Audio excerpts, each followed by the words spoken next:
তবুও একটা কথা বলে দিই, এ জগতে যে যত বড়ই পণ্ডিত হয়ে জন্মগ্রহণ করুক না কেন, পৃথিবীতে যদি মানুষ হয়ে কাউকে জন্ম নিতে হয়, তাহলে কোনো না কোনো গুরু আশ্রয় করেই তাকে কিন্তু লেখাপড়া শিখতে হয়।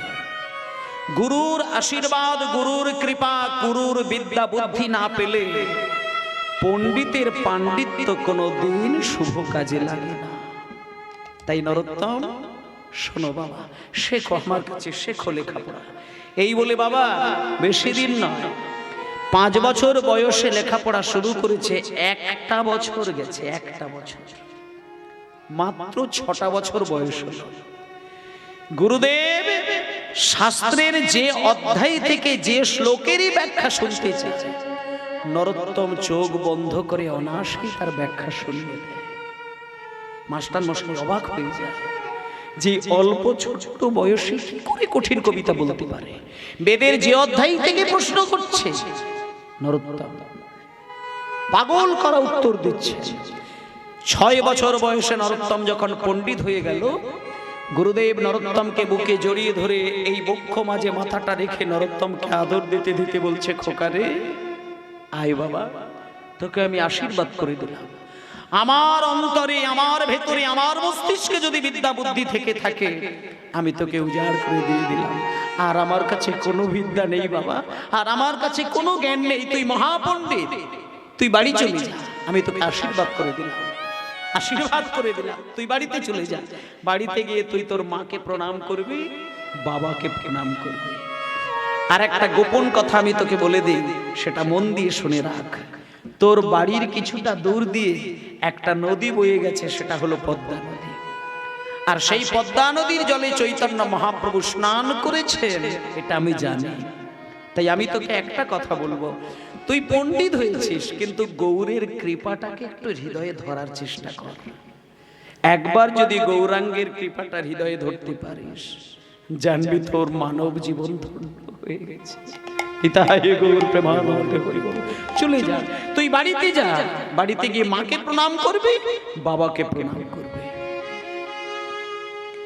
দুটি বাহু তুলে মুখে হরি বলে, দুটি বাহু তুলে মুখে হরি বলে, দুটি বাহু তুলে মুখে হরি বলে, দুটি বাহু তুলে মুখে হরি বলে, এই হরি নামে পূর্ণ হবে সকল মনুষ্য। হরি নামে, এই হরি নামে পূর্ণ হবে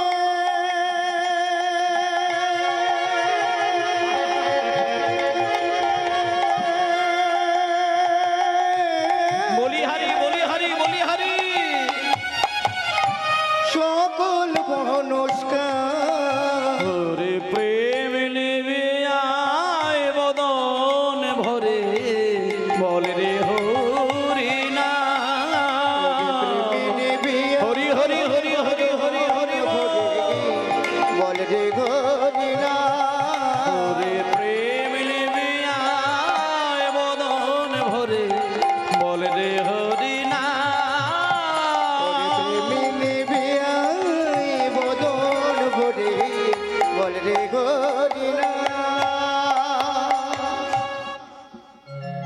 গুরুদেবের কাছ থেকে শিক্ষা অর্জন করে ছোট্ট ছেলেটা ইতিমধ্যেই বাড়িতে পৌঁছে গেল।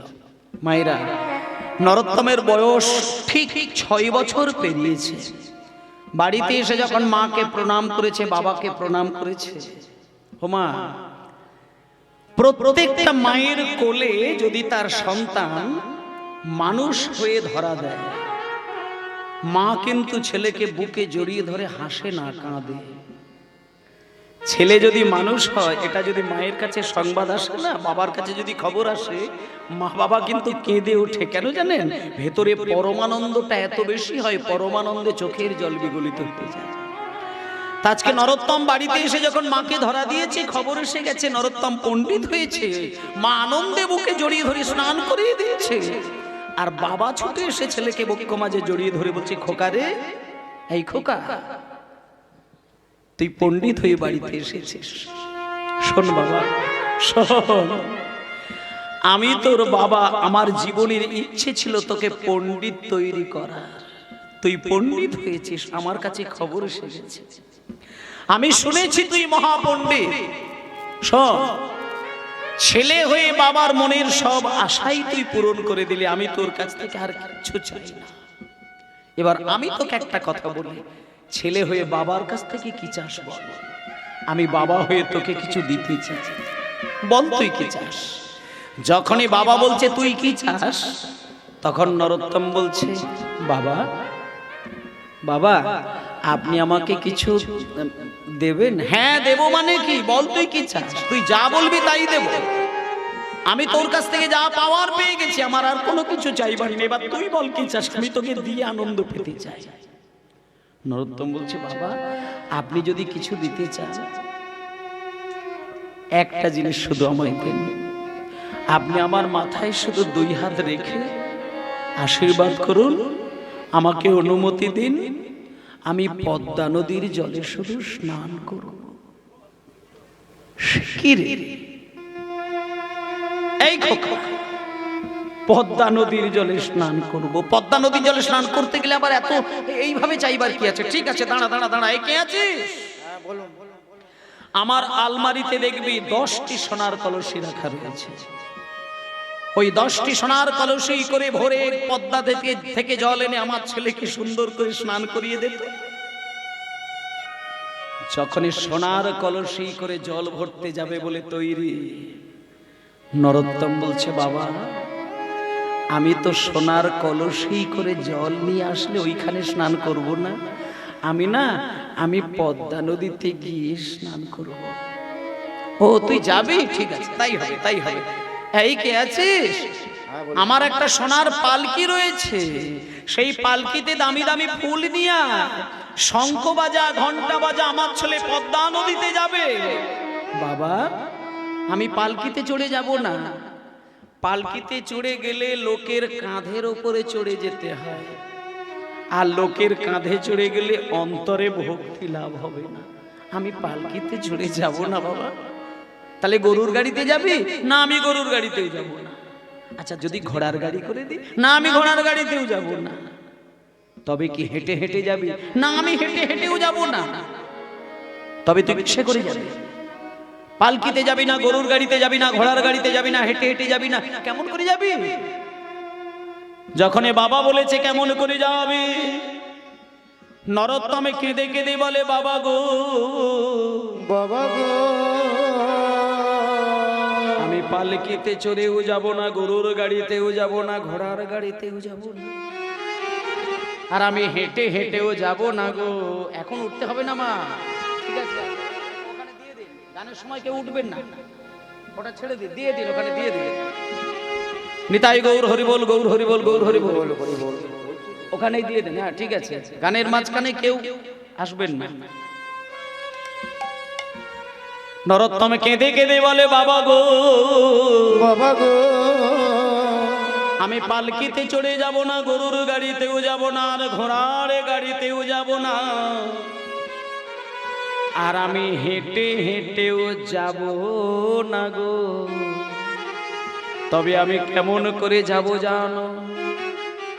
বাবা গো, আমি কেমন করে এই রাজপ্রাসাদ ছেড়ে পদ্মা নদীর জল পর্যন্ত যাব জানো? আমি ধুলোই গড়া গড়ি দিয়ে যাব,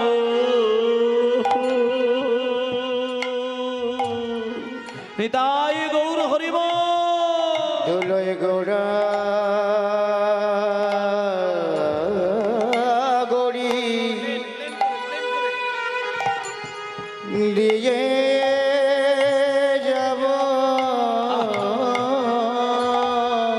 ভক্তের পদ ধুলায় অঙ্গে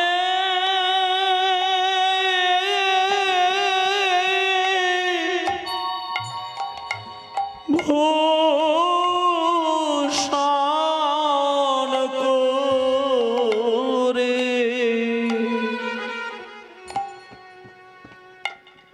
ধুলোয় গোড়া তাই গৌর প্রেমানন্দে হরিব দিয়ে যাব ভক্তের পদ ধুলায়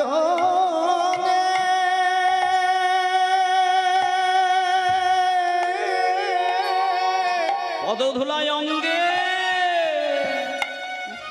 ভূষণ হরিবল হরিবল তাই গৌর হরিবল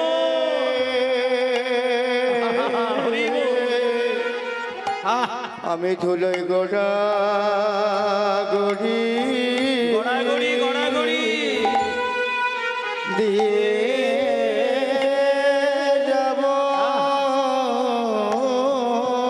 তাই গৌর হরিবল গৌর হরিবল গৌর হরিবল। মায়েরা আজকে যখন নরোত্তম বাবাকে বলেছে আমি ধুলোর মধ্যে গড়াগড়ি দিতে দিতে দিতে দিতে পদ্মার জল পর্যন্ত যাব, রাজামশাইয়ের মাথায় লাগলো কিন্তু কিছু বলতে পারলেন না। রাজামশাই বললেন নরোত্তম আচ্ছা তুই ধুলোর মধ্যে ধুলো মাখামাখি করে পদ্মা নদীর জলে স্নান করতে গেলে কি তুই বেশি আনন্দ পাস?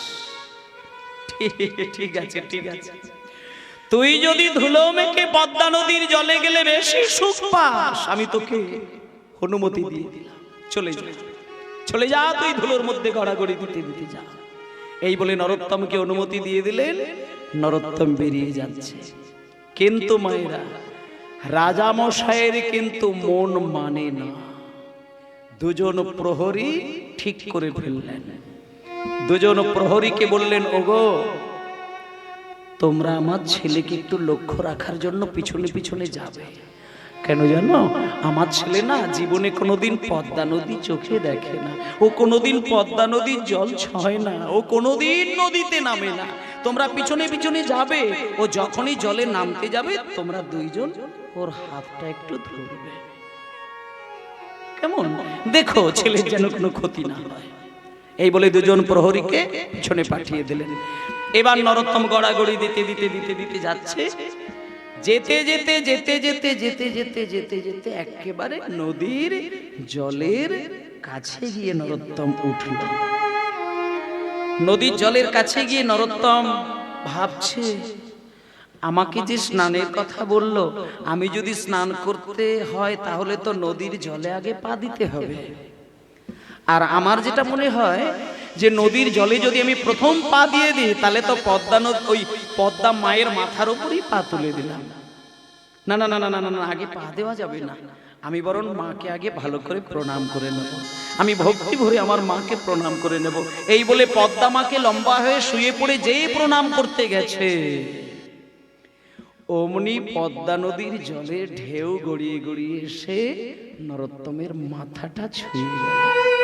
আর যেই মাথা ছুঁয়ে গেল, মায়েরা আপনাদের মনে আছে কি বহু বছর আগে মহাপ্রভু ওই নদীর এই পারে জলের মধ্যে চোখের জল মিশিয়ে দিয়ে বলেছিল নরোত্তম নামে একটা বাচ্চা ছেলে যেদিন প্রথম তোমার জলে স্নান করতে আসবে, সেদিন তোমার জল ছোঁয়ার সঙ্গে সঙ্গে তোমার নদীর ঢেউ শত গুণ বৃদ্ধি পেয়ে যাবে। আজকে সেই দিন, আজকে সেই ক্ষণ, সেই শুভ মুহূর্ত, যখনই নরোত্তম প্রণাম করতে গেছে আর ওই পদ্মা নদীর জলটা ছুঁয়েছে, প্রণামেরও ছলে জলে পরশ করিল হরিবল, ছলে জলে পরশ করিল, প্রণামের ছলে জলে পরশ করিল। আরে তখনই পদ্মা নদীর তরঙ্গ বাড়িল, তখনই পদ্মা নদীর তরঙ্গ বাড়িল, তখনই পদ্মা নদীর তরঙ্গ বাড়িল, আর তরঙ্গ বাড়িল বাড়িল। নরোত্তমের ছোঁয়া পেয়ে তরঙ্গ বাড়িল, নরোত্তমের ছোঁয়া পেয়ে তরঙ্গ বাড়িল। ওই নরোত্তমের ছোঁয়া পেয়ে নিতাই গৌর হরি বলে, নরোত্তমের ছোঁয়া পেয়ে নিতাই গৌর হরি বলে, নরোত্তমের ছোঁয়া পেয়ে নিতাই গৌর হরি বলে, নরোত্তমের ছোঁয়া পেয়ে নিতাই গৌর হরি বলে তরঙ্গ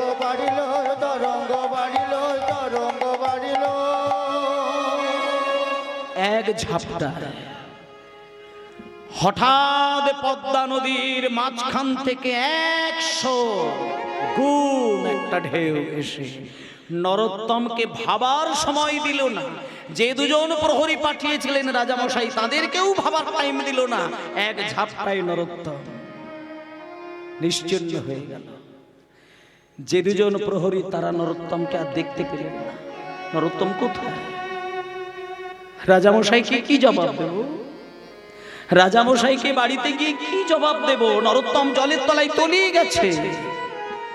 আসলে সবাই ভেবেছে নরোত্তম জলের তলায় তলিয়ে গেছে, কিন্তু নরোত্তম জলের তলায় তলিয়ে যায়নি। মা পদ্মা, মা হুমায়রা, আজকে না নরোত্তম তলিয়ে নয়, পদ্মা নদী এক জননীর রূপ ধারণ করে তাকে হাত বাড়িয়ে কোলে টেনে নিয়ে নদী গর্ভে গিয়ে কোলে বসে কথা বলছে। হাতের উপরে নরোত্তমের মাথাটা রেখে নরোত্তমের মুখের দিকে তাকিয়ে তাকিয়ে পদ্মা নদী কাঁদছে। নরোত্তম বলছেন, কে আপনি? কে আপনি? আমাকে কোলে বসিয়েছেন, কে আপনি? নরোত্তম, তুমি আমায় চিনবে না, আমাকে তুমি চিনবে না। আমি কে জানো? আমি হলাম এই পদ্মা নদী। উমা, পদ্মা নদী আবার কথা বলে? হ্যাঁ নরোত্তম বলে, সবার সঙ্গে বলে না। এই পদ্মা সবার সঙ্গে কথা বলে না। তোমার মতন যদি অনুরাগী কৃষ্ণ ভক্ত কোনোদিন পদ্মার কোলে আসে, এই পদ্মা তখন পাগল হয়ে তার সঙ্গে কথা বলে। সঙ্গে সঙ্গে নরোত্তম বলছেন, পদ্মা, তুমি যখন আমাকে দেখাই দিলে, আমি গুরুদেবের মুখে শুনেছি তোমার জলে নাকি চৈতন্য মহাপ্রভু স্নান করেছে। মহাপ্রভু যদি তোমার জলে স্নান করে, আমি জানি মহাপ্রভুর পদধূলি তোমার জলে আজও মিশে আছে। তুমি একটুখানি পদধূলি দেবে পদ্মা? পদ্মা নদী বলছে, নরোত্তম, আমার জলে মহাপ্রভুর পদধূলি মিশে আছে জগতে সবার জন্য, কিন্তু তোর জন্য মহাপ্রভু কি রেখে গেছে তা তুই জানিস। আজকে সেই প্রেম আমি তোকে দিই। এই বলে নরোত্তমকে বুকে জড়িয়ে ধরে পদ্মা নদীর হৃদয় মাঝখানে নরোত্তমকে নিয়ে সেই গৌরহরির চোখের জল নরোত্তমের অঙ্গে বুলিয়ে দিলেন। যে নরোত্তমের গায়ের রংটা ছিল কালো কৃষ্ণ বর্ণের, গৌরাঙ্গের সেই প্রেম পদ্মা নদী যেই দান করেছে, সঙ্গে সঙ্গে অদ্ভুত ভাবে দেখা গেল নরোত্তমের অঙ্গ হয়ে গেল সোনার বর্ণ। সোনার বর্ণ অঙ্গ নিয়ে নরোত্তম কাঁদছে। হঠাৎ করে পদ্মা মা বলছে, নরোত্তম, এখানে বেশিক্ষণ থাকা যায় না বাবা, তুমি চলে যাও, তোমার পিতামাতার কাছে তুমি ফিরে যাও, আর এখানে থেকো না, এইবার তুমি জলের উপরে চলে যাও। যেই নরোত্তমকে জল থেকে তুলে দিয়েছে, জল থেকে যখন নরোত্তম এক পা এক পা করে উঠে আসছে, যে দুজন প্রহরী তারা নরোত্তমকে দেখে অবাক হয়ে গেলেন। খোকা, এই খোকা, কে গো তুমি? তোমার কি নাম? তুমি কে? হ্যাঁ গো, আমাকে তোমরা চিনতে পারছো না? আমি তো তোমাদের রাজার ছেলে, আমার নাম নরোত্তম। নরোত্তম, তুমি এতক্ষণ তাহলে কোথায় ছিলে? আমি কোথায় ছিলাম শুনবে? যেমন ডুবুরিরা সমুদ্রের একেবারে তলায় ছুটে যায়, সেইখান থেকে দামি দামি রত্ন তুলে নিয়ে আসার জন্য আজকে আমি পদ্মা নদীর গভীরে গিয়েছিলাম, এক প্রকারের রত্ন আমিও তুলে নিয়ে এসেছি। তোমরা কি নেবে? তোমরা নেবে সেই রত্ন, সেই প্রেম রত্ন নেবে? যদি নিতে চাও তাহলে দূরে দাঁড়িয়ে থেকো না, তোমরা সবাই আমার কাছে এসো, কাছে এসো, কাছে এসো, এসো ভাই, শুধু গান গায়,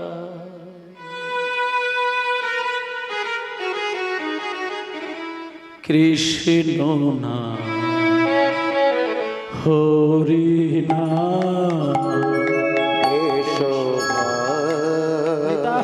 গৌর হরি বল, হরি বল।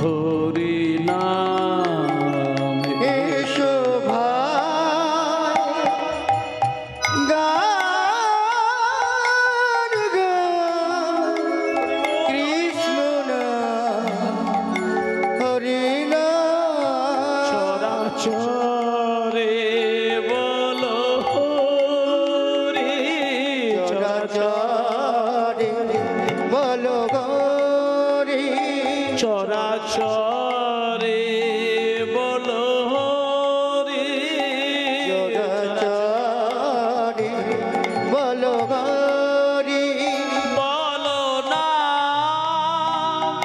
মধুর নাম কৃষ্ণ নাম হরি নাম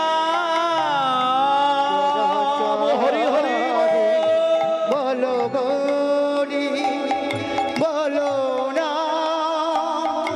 মধুর নাম কৃষ্ণ নাম হরি নাম চরাচরে বলো হরি বলো নাম মধুর নাম কৃষ্ণ নাম হরি নাম চরাচরে বলো গরি বলো না মধুর নাম কৃষ্ণ নাম বলো ভাই সহায় গান গাই কৃষ্ণ নাম হরি নাম এসো ভাই গান নাম গাই কৃষ্ণ নাম হরি নাম এসো ভাই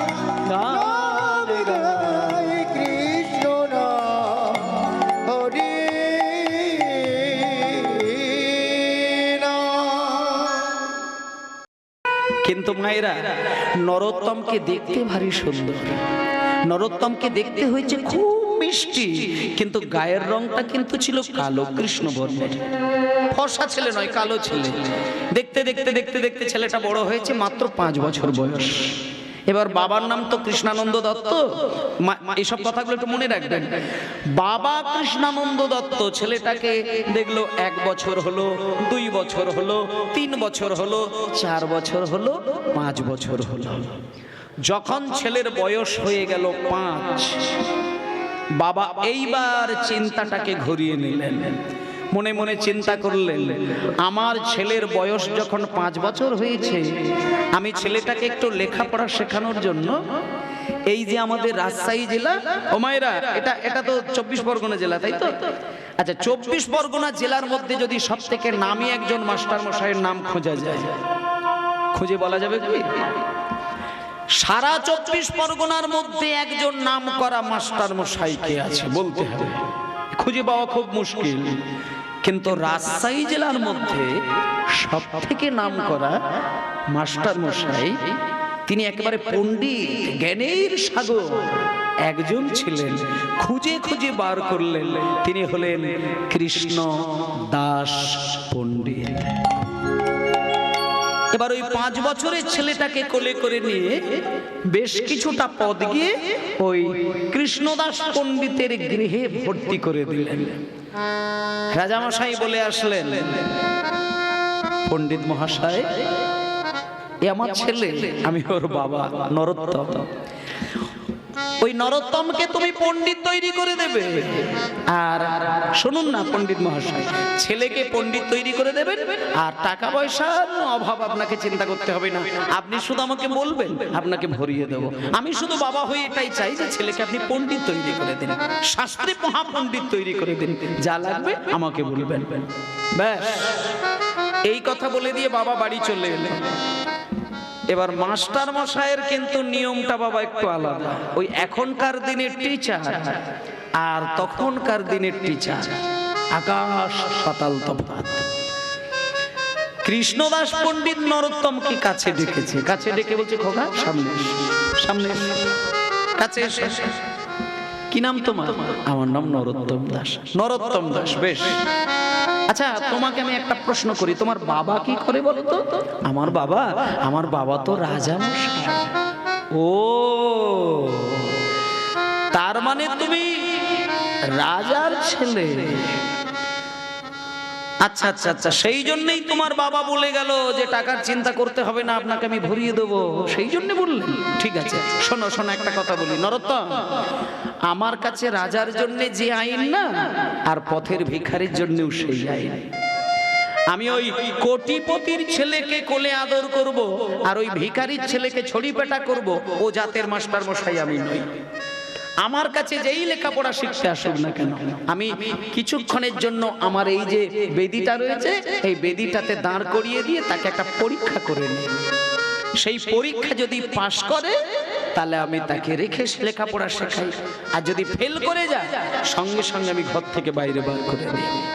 তা তুমি রাজার ছেলে বলে ও সব চিন্তা করবো না, পরীক্ষায় পাশ করলে থাকবে, নচেত বেরিয়ে যাবে। এবার দেখুন মা, আমাদের মতো তো নরোত্তম নয়,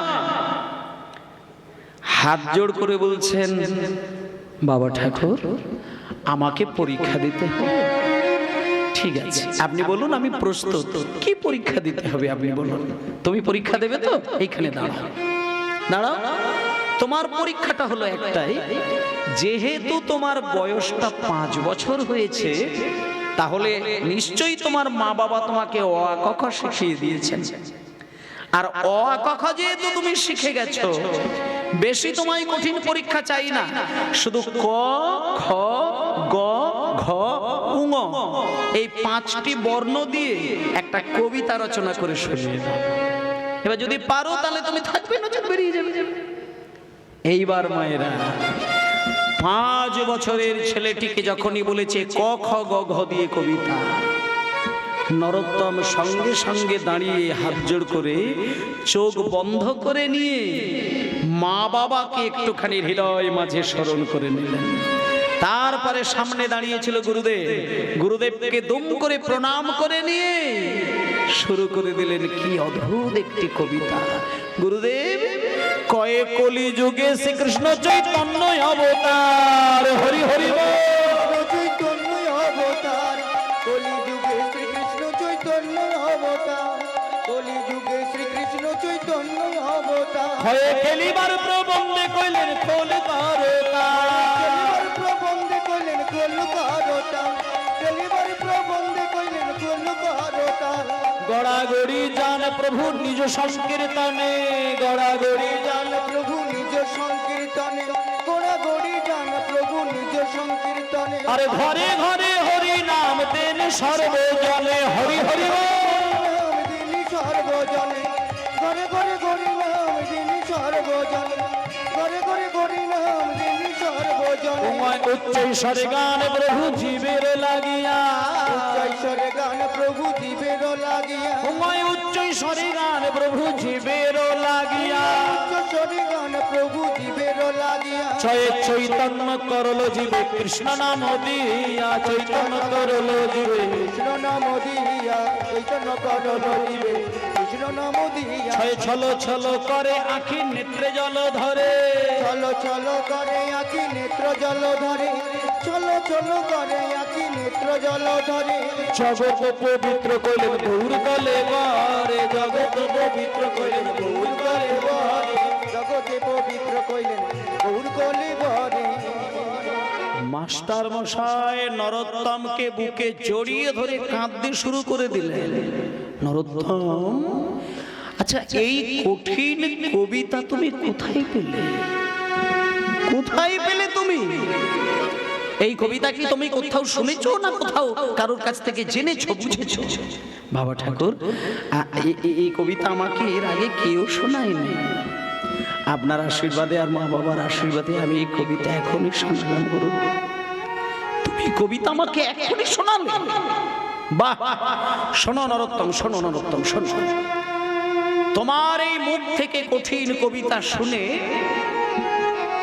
আমি একটা জিনিস পরিষ্কার বুঝতে পারলাম, যে তুমি মায়ের গর্ভ থেকে শিক্ষা লাভ করে পণ্ডিত হয়েই জন্ম নিয়েছ। আমি আমার জীবনে হাজার হাজার ছেলেকে আমি এই পরীক্ষা করতে চেয়েছি, কেউ দিতে পারে না, কেউ দিতে পারে না। আমি এই জীবনের এই প্রথম দেখলাম এত কঠিন কবিতা বলতে পারে। শোনো বাবা, তোমার বাবা যেহেতু আমার কাছে লেখাপড়া শিখিয়েছে, আমি চেষ্টা করব আমার কাছে যতটুকু বিদ্যা আছে আমি তোমাকে উজাড় করে দিয়ে দেব। তবে আমি জানি তুমি কিন্তু মহাপণ্ডিত হয়ে জন্ম নিয়েছ। ছেলেটা বাড়িতে চলে এলো।